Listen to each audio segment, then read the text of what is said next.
मेरा आज का सफ़र शुरू होता है दिल्ली के मेहरौली में स्थित जमाली कमाली के मकबरे से।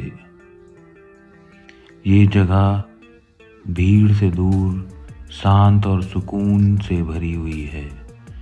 जमाली एक मशहूर सूफी संत और कवि थे और कमाली उनके शिष्य। 16वीं शताब्दी में निर्मित ये मकबरा सिर्फ एक समाधि नहीं बल्कि सूफी परंपरा, कला और अध्यात्म का प्रतीक है। यहाँ की दीवारों पर बनी नक्काशी और रंग आज भी अपनी कहानी सुनाते हैं। जमाली कमाली से आगे बढ़ते हुए मैं पहुंचता हूँ कुली का मकबरा। ये मकबरा मुगल काल की संगी और शान का प्रतीक है। इसके आगे मैं रोज़ गार्डन में पहुंचता हूं, जहां से मुझे कुतुब मीनार का अप्रतिम दृश्य दिखाई देता है।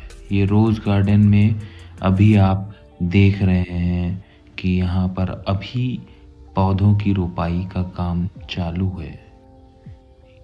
सामने खड़ी कुतुब मीनार अपने आप में बहुत कुछ बयान कर रही है। ये नज़ारा देखने में बहुत ही खूबसूरत और अप्रतिम महसूस होता है। ये DDA मेहरौली आर्कियोलॉजिकल पार्क था।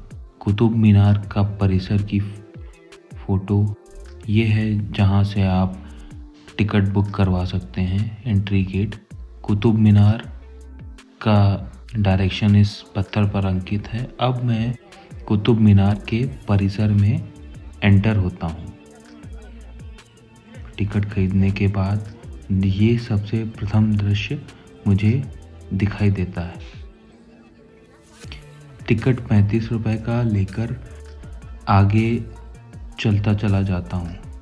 दिल्ली की सबसे मशहूर विरासत में कुतुब मीनार का परिसर में जैसे ही मैं अंदर जाता हूँ, लगता है जैसे मैं समय में पीछे लौट गया हूँ। सामने खड़ी है 73 मीटर ऊंची कुतुब मीनार की,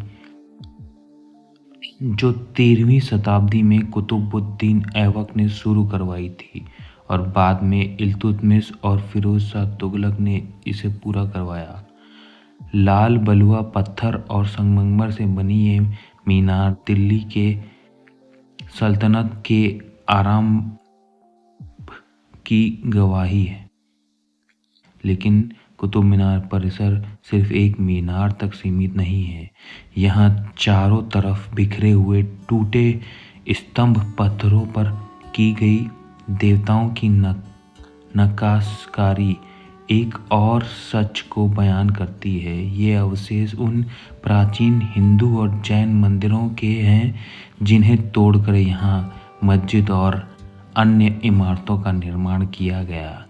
ये जगह सिर्फ विजय का नहीं बल्कि इतिहास के संघर्ष का भी प्रतीक है।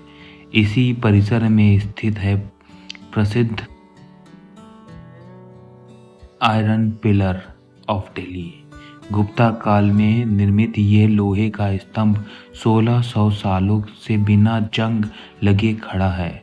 भारतीय धातु विज्ञान की ये अद्भुत मिसाल है।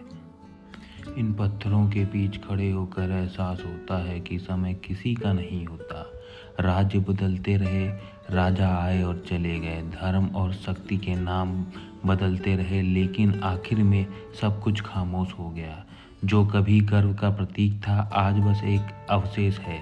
जो कभी शोर में था आज सिर्फ हवा की आवाज़ में जिंदा है। ये जगह हमें सिखाती है कि जीत हो या हार, नाम हो या पहचान, समय सबको बर्बाद कर देता है। शायद इसीलिए इतिहास को देखकर गम कम होता है और समझ आ जाता है कि कुछ भी स्थायी नहीं है। ना शान, ना शौकत, ना गम और ना ही दर्द।